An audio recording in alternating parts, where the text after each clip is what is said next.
Hey guys, what's going on? I hope you're doing well.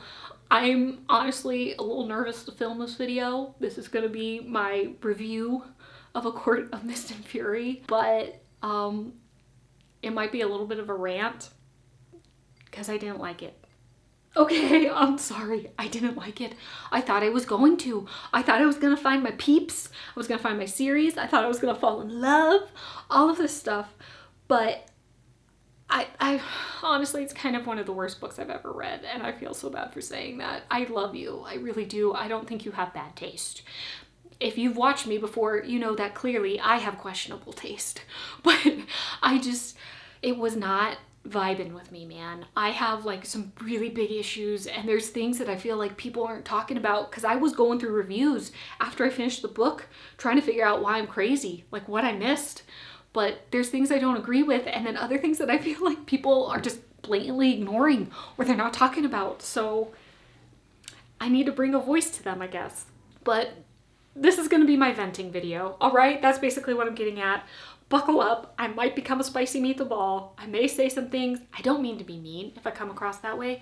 I'm not trying to insult you. I don't want you feeling like I'm trying to change your opinion either. I honestly hope that you loved the book because you spent a lot of time reading this book. So I genuinely hope you didn't have the same experience as me. But let's chat. Get some drinks, get comfy, cozy. Feel free to virtually slap me. It's totally okay. But anyways, when I first started the book, I honestly didn't really have expectations beyond that. I thought I would like it better than the first one. And the first one I was pretty average. It didn't really tickle me in any sort of way. But everyone told me it will be slow in the beginning and then keep pushing through, the world will open up and I'll fall in love with Rhysand. But it never happened. I read over 600 plus pages and it never happened. I kind of didn't really have any parts of the book that I really liked. I'm sorry.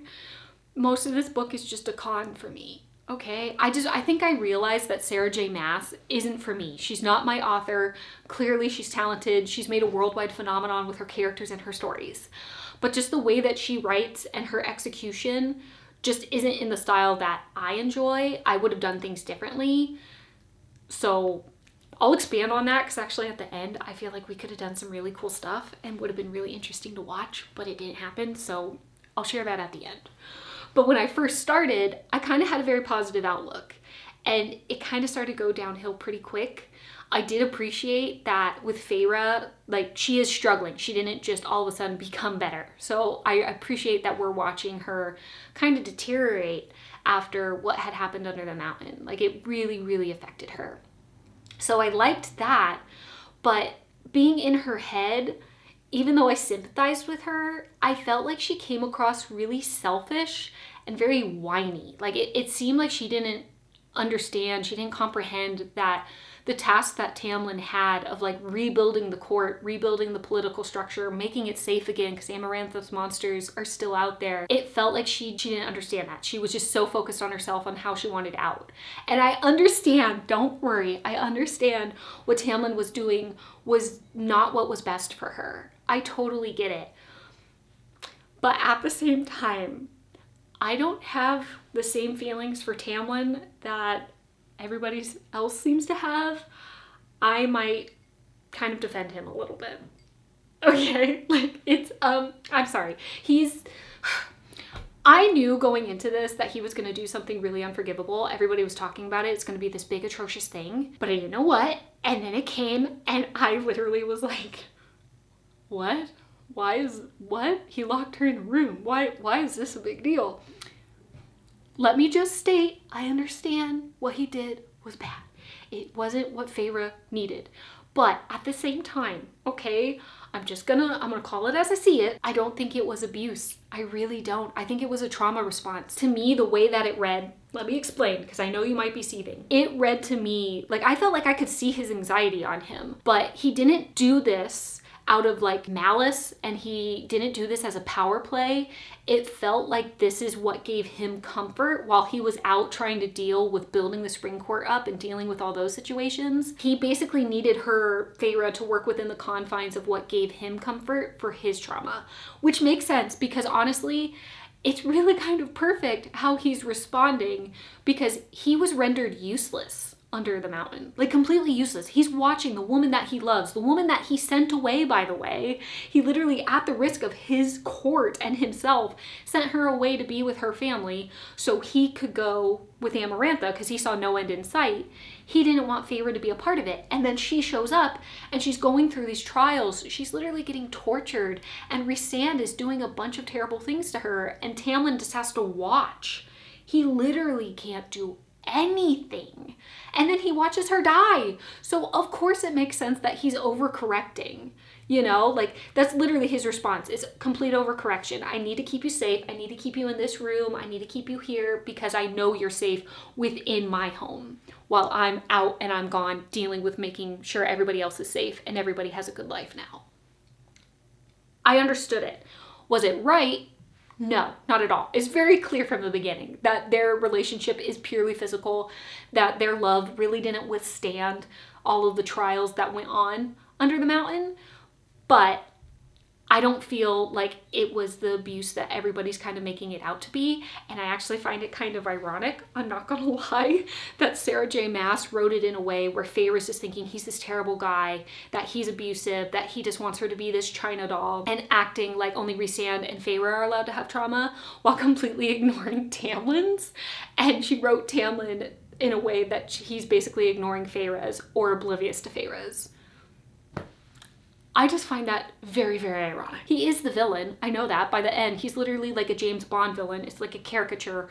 And there's things that don't make sense, but we'll get to that later. But I don't know. It really bugged me right from the get-go because it also felt like Tamlin wasn't the same character as he was. And then when we got to Rhysand, it also felt like he wasn't either. So I kind of feel like my time was wasted in reading the first book. So I'm like mad at Sarah J Maas, I'm not gonna lie. But I feel like my time was stolen from me and I can never get time back. So I think that made me kind of numb for the rest of the book.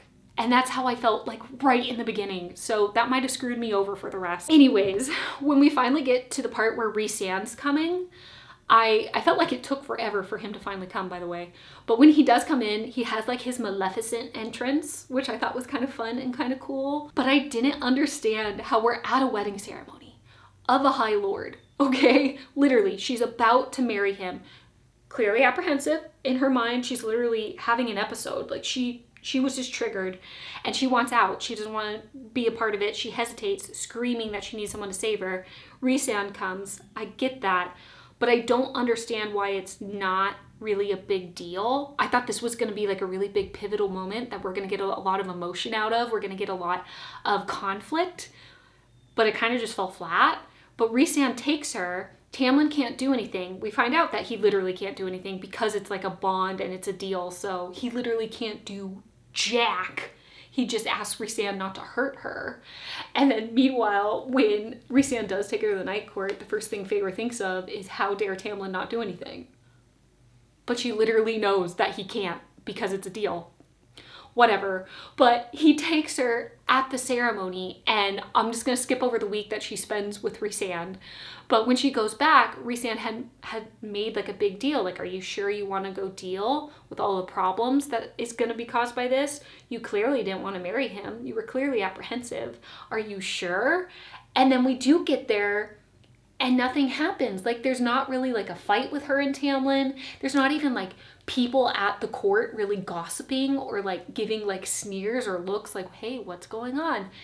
It just kind of stopped. Like, it happened, but there was no struggle. There was no problems really arising from it. And I feel like that kind of kept going throughout the book, especially when we got more to the plot-based scenes where they're like trying to get the various things that will help them defeat Hybern. There's not really a lot of struggle. But anyways, after she comes back to the Spring Court, again you see, like, you have the direct comparisons that she did better at the Night Court. And in the Spring Court, Tamlin, of course, he's getting more and more controlling. It still didn't feel abusive to me, and I think that's because it just felt like such a joke with the way that he was written. I think that's probably why it didn't feel abusive to me. But also, like, he said he was sorry and he was trying and he was taking her out. She did get to go to that town where all the other fairies even were like, no, we don't want your help. You've done enough. But he gave her the paint set. So like if we're trying to make him abusive, I don't know why we had the scene where he gives her the paint set. Yeah, she's upset about it because it's not like it gives her any sort of like joy anymore, but he can't read minds. Rhysand can, so of course comparisons, because this whole book was just complete comparisons, but he did try. Like he was basically trying to give her stuff that he thought would bring her joy and would simultaneously give him comfort by knowing that she would stay at home and do this. You know what I mean? So I just don't know why that scene was in there if we were trying to make him abusive. I don't know. But you see that she goes back to being emaciated, not eating, throwing up, her nightmares, all of that jazz. And then every time she goes to night court, she's doing better. Okay? But fast forward a little bit when we get to the point where Tamlin locks her in the room, and that's the big unforgivable thing. I don't know why. I'm sorry, you guys. I really, really am. But the way people made this out to be, I thought he was going to do something utterly atrocious. And he kind of just locks her in a room, and the book makes it out like it's going to be this big deal because Mor comes in, saves her, rescues her, takes her outside court lines so Rhysand can take her to the night court just permanently now. But I don't understand like why that was a big deal, and like we're making this huge thing out of it that Rhysand took her away and this can start a war, but taking her away from her literal wedding to a high lord is pretty much null. You know? Like it wasn't adding up for me. It wasn't adding up. But when he takes her to the night court, we're continuing on with the whole like he's allowing her to kind of like learn her powers where Tamlin wasn't, and he's teaching her how to read and write, and he's having her do those really cringy sort of like notes where she just has to keep writing the various things, like positive things of Rhysand, like he's so hot, he's the most powerful high fae. It was kind of funny at first, but then it just like kept going. It made him just feel like a 16-year-old to me. You know, like it felt very childish, so I still wasn't falling in love. I was dying. You tell me when you fell in love with Rhysand. Like, what was the moment that you're like, oh, he's my boy? Because I just kept feeling like he was childish, you know? But she's there, she's getting to visit all these various places because Rhysand's letting her do everything. I was so sick of the constant comparisons of him and Tamlin and their identical situations. So again, literally, it's like we're being treated, it's so manipulative, but it's like we're being treated like we're not smart and like we can't read between the lines. So there's direct comparisons between him and Tamlin the entire way through the book. But he takes her to Velaris. The descriptions and everything, to be completely honest, I didn't really see anything. And I think it's because I was numb. And I know that's where I had a problem because so many people said like it was so vivid and they could see these places and it was so intriguing. I don't really have any visions of it. My head kind of popped out of the water when I got to the summer court. I was intrigued by that. But the rest of it, like I can't even really picture the stuff right now. It's weird. And I think it's because I was numb while I was reading the book. So I recognize that that's probably me, but she's getting to visit all these various places. She's kind of working on her powers, but kind of not. Like, there's really not a lot of time where we see her sort of like training. She kind of just instantaneously has control of her powers, and she basically instantly learns how to read and write. Everything's kind of just handed to Feyre in this book. Everything's on a silver platter, like literally everything. She masters her powers so instantaneously. All the information that she needs is just given to her. Like, as an example, later on in the book, when Rhysand's hurt and she needs to figure out how to heal him, she says that she needs to go capture the surreal or whatever, and then she immediately does. There's no struggle to finding him or like drawing out and like really making the reader anxious, like, oh, is Rhysand gonna be okay? It's literally just instant, and then she gives her exactly what she needs to heal him. We have the part where like the creature is literally telling her what Hybern's doing, what you need to defeat him, and where you can find that stuff. Everything is literally just given to her. Everything's also in like these huge monologues of just info dumping. So I was just getting so bored, and I was just kind of like, why is everything so easy? This is 600 plus pages. I thought I wanted some conflict, I wanted some struggle, or I wanted some emotional development. That just kind of just didn't happen. But anyways, beyond that, back to where we were. Sorry, I told you this would be chaotic. But we're at the night court. We start to kind of get some intriguing things when she does go to like the Weaver. I think it's kind of weird, I'm not gonna lie, that she was getting her engagement ring and like Rhysand literally just constantly puts her in insanely dangerous situations. He literally made her bait for the adder. Okay, so yes, I understand Tamlin wasn't letting her out of the house, but he wanted her safe, or vice versa, Rhysand was constantly putting her in extremely dangerous situations and not giving her the full information about it. They're kind of both not great. I think she should have been with the Summer Lord. He was my favorite, not gonna lie. But anyways, when we got to the Weaver, that was cool. That's the stuff that I think Sarah J Maas has such a strength in, where like her action sequences and that gritty there's like this gritty prettiness that she does with the fairy tale side of this that was neat. Like this almost read like a little bit of a horror scene. So I did enjoy the Weaver stuff. And I enjoyed when she went to the summer court and got the other half of the book and there's like the mud and the water and she almost dies and all that.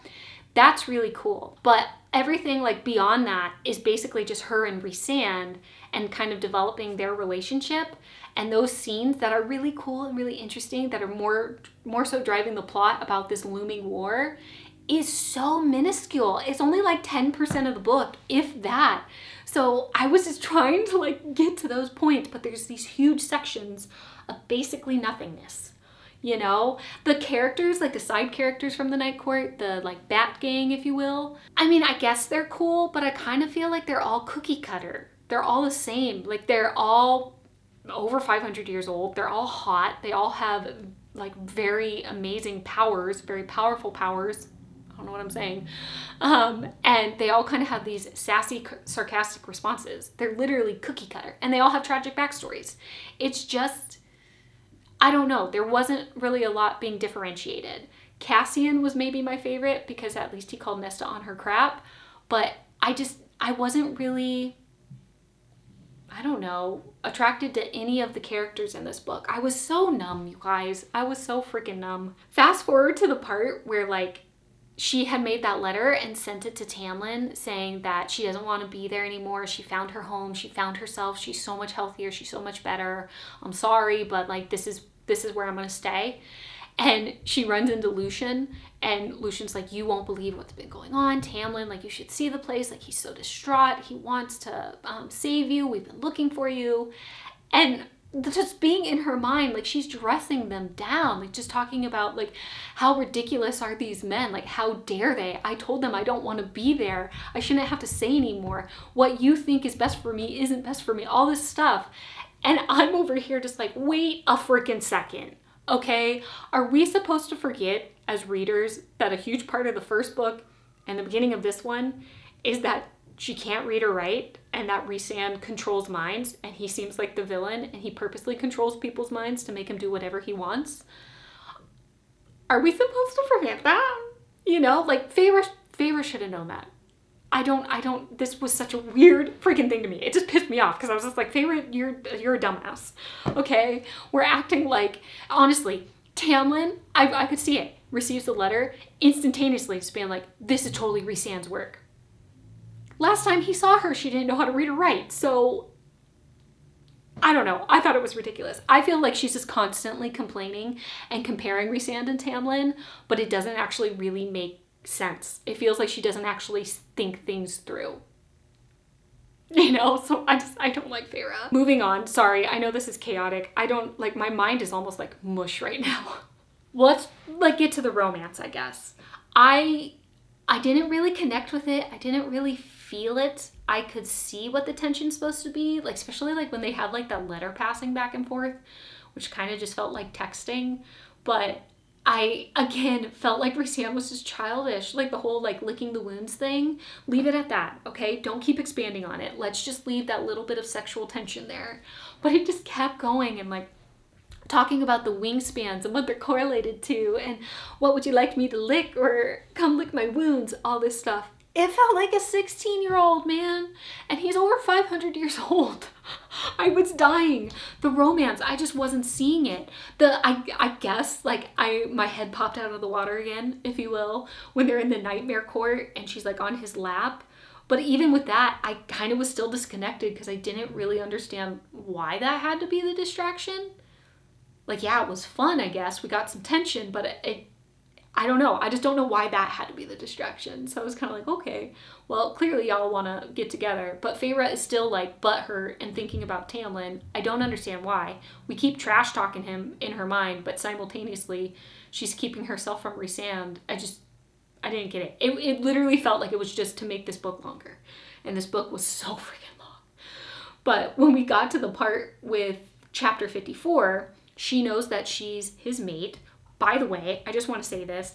Feyre runs away anytime the guy does something that isn't perfect. You know? Like, she instantly ran away from Tamlin when Tamlin just started ignoring her, being oblivious to her, whatever you want to say. She never tried to talk to him about it. And if you truly love someone, you want to give them chances. You talk to them. You try to figure out what's going on. And she just jumped ship.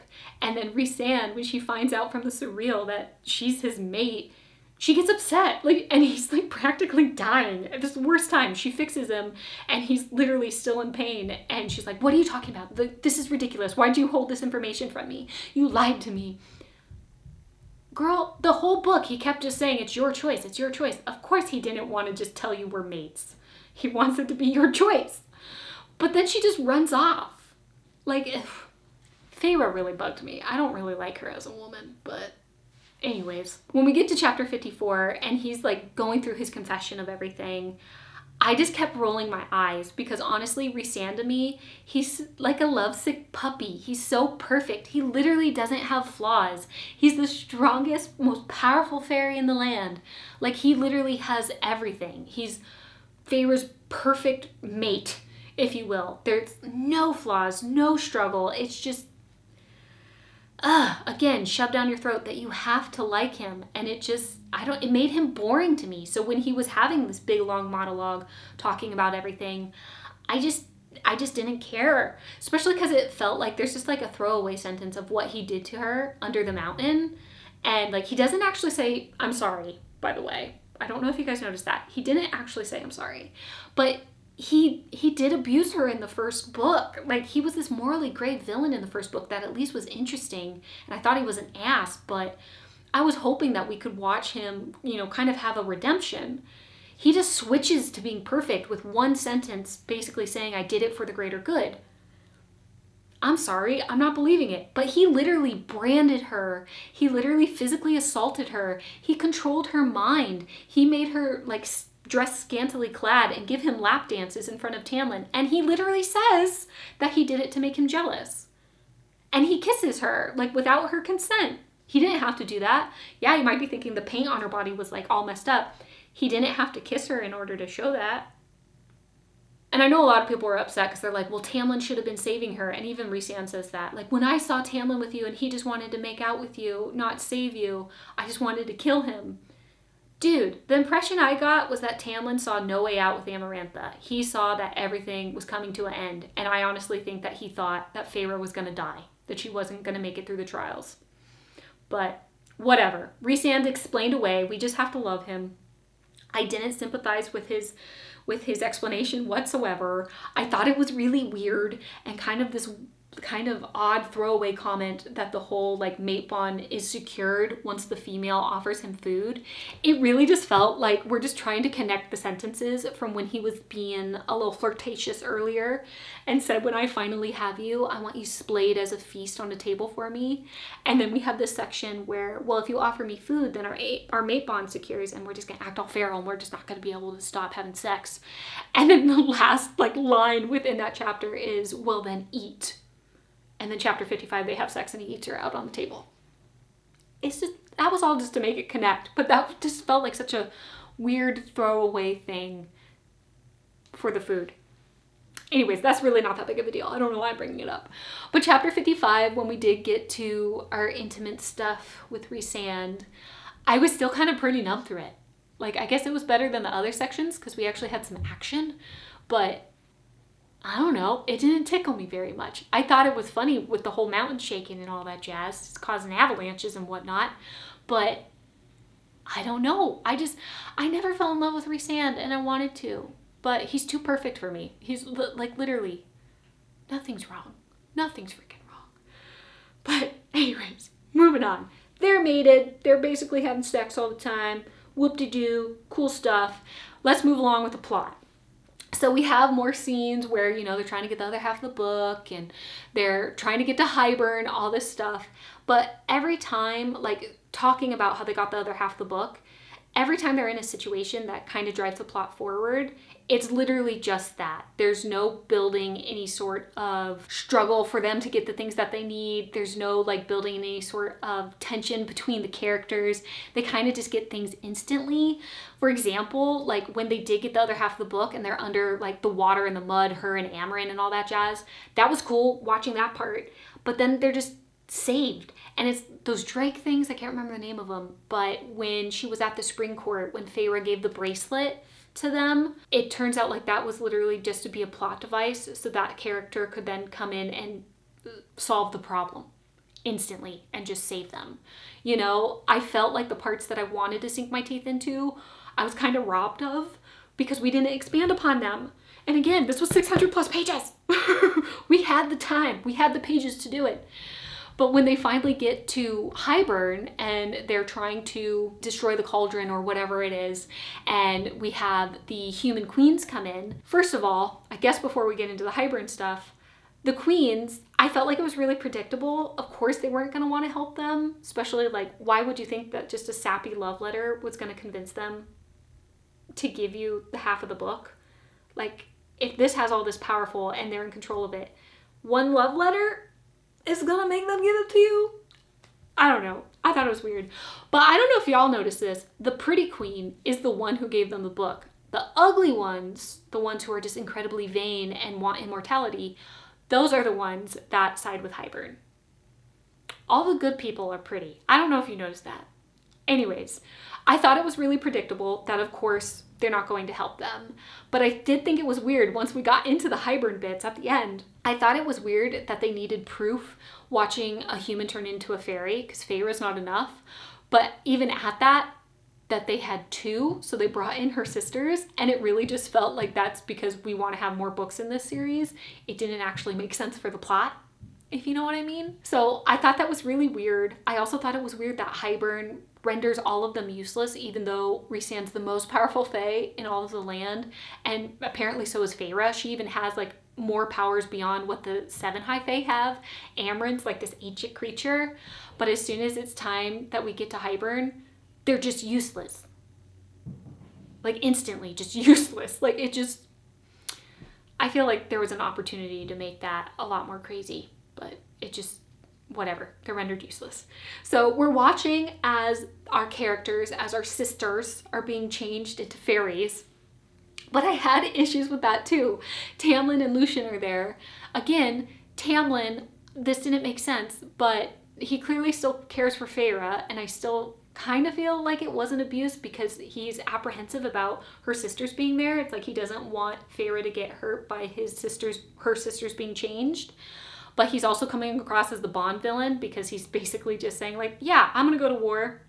I'm gonna let you be able to go through the spring court to get to the humans because I just want you to give me Feyre. Despite the fact that I know that she has a mate bond, and in my culture, mate bonds are key, it doesn't matter that I don't have one with her. I want her. What? It just made no sense to me. Like, if it's literally a part of the culture, if mate bonds are a thing, why?